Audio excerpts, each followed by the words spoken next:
Pour moi, la Bible est la parole de Dieu. La Bible, c'est la révélation.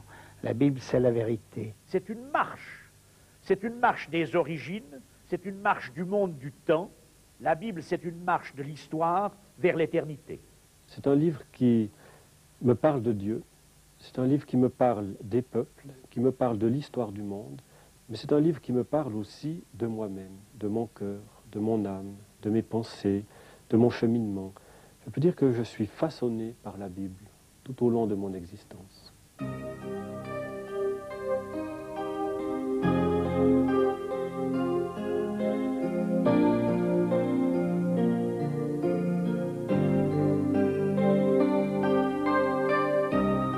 Née dans les contrées désertiques du Sinaï, la Bible est une collection d'une soixantaine de livres, écrits sur une période de 16 siècles par une quarantaine d'auteurs.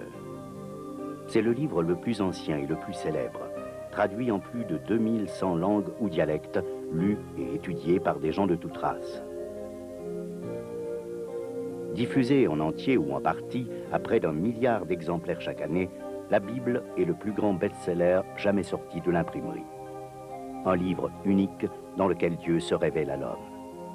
C'est le peuple d'Israël qui commença à rassembler les différents livres de la Bible et de les garder précieusement. Aussi, pour marcher sur les traces du Saint-Livre, il faut partir en Israël. La Bible, incarnation unique de la vérité universelle, fut écrite ici, dans cette contrée qu'on appelle Palestine, Israël ou Terre Sainte. Israël, c'est une terre merveilleuse. À tout moment, on rencontre des choses extraordinaires. Ben Gurion disait un jour, celui qui dans ce pays ne croit pas au miracle n'est pas un réaliste. C'est un pays réel et on a fait des découvertes archéologiques si nombreuses qui montrent que toutes ces histoires de la Bible ne sont pas des contes de fées, mais ce sont vraiment des choses qui se sont passées dans le temps et dans l'espace. La Bible, c'est aussi l'histoire d'Israël. La Bible, c'est aussi l'histoire de Jésus. La Bible, c'est l'histoire d'une partie des fondements de notre civilisation actuelle. Quand je visite Israël, je visite la famille. C'est ma famille, le peuple d'Israël. Ça veut dire que notre histoire vient d'Israël. Nos racines sont en Israël.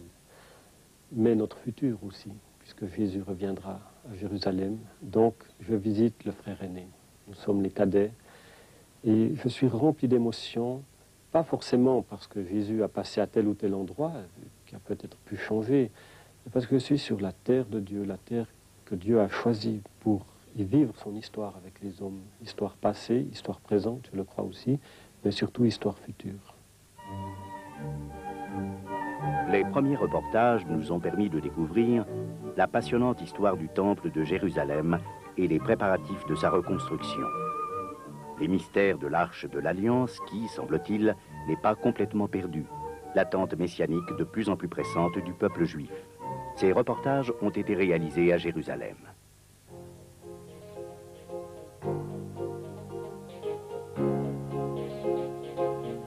Reprenons aujourd'hui l'hélicoptère en direction du nord pour plusieurs émissions qui nous permettront de découvrir la Galilée et les lieux où Jésus a exercé son ministère.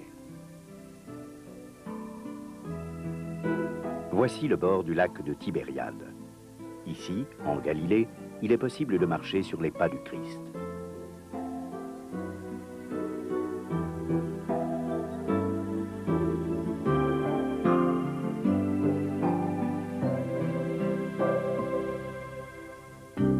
Cette région du monde offre le plus grand nombre de sites et de curiosités au kilomètre carré. Voici quelques exemples. Hatzor, une forteresse vieille de 6000 ans qui verrouillait une route stratégique, a vu passer le patriarche Abraham, mais aussi Jésus et l'apôtre Paul. Nazareth, où Jésus a passé sa jeunesse, est aujourd'hui une ville de 60 000 habitants, composée d'Arabes, de musulmans et de chrétiens. Cana, à quelques kilomètres de Nazareth, est le lieu où le Fils de Dieu a accompli son premier miracle en transformant l'eau en vin. Bethsaïda signifie « maison de la pêche ». De cette ville étaient originaires les disciples André, Pierre et Philippe. Du monde et béatitude, Jésus a adressé à la foule le sermon sur la montagne où il invite chacun à méditer les secrets du royaume de Dieu. Naïn est le village arabe qui rappelle le miracle du Christ, qui a ressuscité ici le fils unique d'une veuve. Chorazine a subi des reproches de Jésus parce que ses habitants ne voulaient pas se repentir et embrasser la foi. Capernaum est la ville où Jésus a enseigné et où il a guéri beaucoup de malades, en particulier un homme paralysé et le serviteur d'un centurion. Le mont Tabor est le lieu de la transfiguration où le Christ, entouré de Moïse et d'Élie, apparaît à 3 de ses disciples.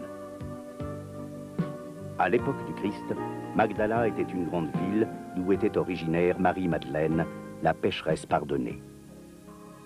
Tabga, la multiplication des pains s'est produite à cet endroit, et c'est là que le Fils de Dieu a rencontré ses disciples après sa résurrection.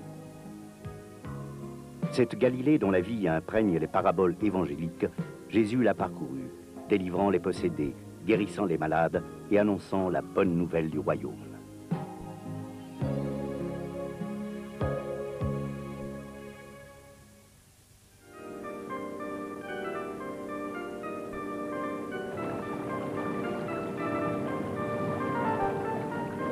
La Galilée est une région fertile où l'eau abonde et où les fermiers font paître leurs troupeaux depuis des centaines d'années. Les habitants de cette contrée étaient d'ailleurs perpétuellement reconnaissants à Dieu d'avoir ainsi béni leur terre. À l'époque où, accompagné de ses fidèles, Jésus sillonnait ces étendues, il y avait un certain nombre de synagogues disséminées dans cette partie du pays. Celle-ci, à Gamla, existe depuis près de 2000 ans. Jésus venait souvent prêcher dans ces centres d'enseignement juif. Plus loin se trouvent des vestiges d'un temple ainsi que d'une synagogue qui fut, par la suite, transformée pour devenir une église.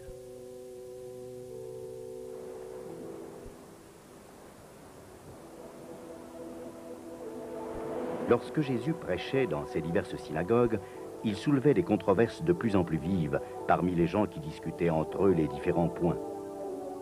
Certains des fidèles de Jésus allèrent même jusqu'à le déserter.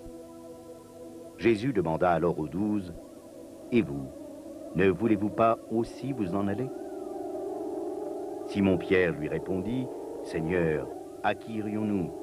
Tu as les paroles de la vie éternelle et nous avons cru et nous avons connu que tu es le Christ, le Saint de Dieu. »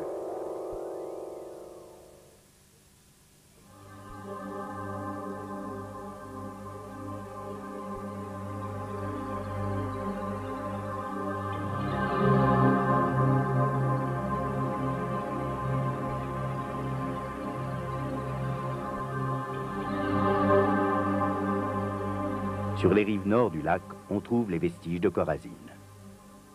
Chorazine était une ville florissante à l'époque de la Mishnah et du Talmud. Le visiteur sera impressionné par le plan urbain des rues antiques, toutes construites en basalte, la pierre de construction des hauteurs de Chorazine. Les ruines de la ville s'étendent sur une grande superficie, approximativement 7 hectares. La synagogue de Chorazine constitue un arrière-plan où résonnent les mots du Seigneur. Malheur à toi, Chorazine. Malheur à toi, Bethsaïda. Car si les miracles qui ont été faits au milieu de vous avaient été faits dans Tyr et dans Sidon, il y a longtemps qu'elles se seraient repenties en prenant le sac et la cendre.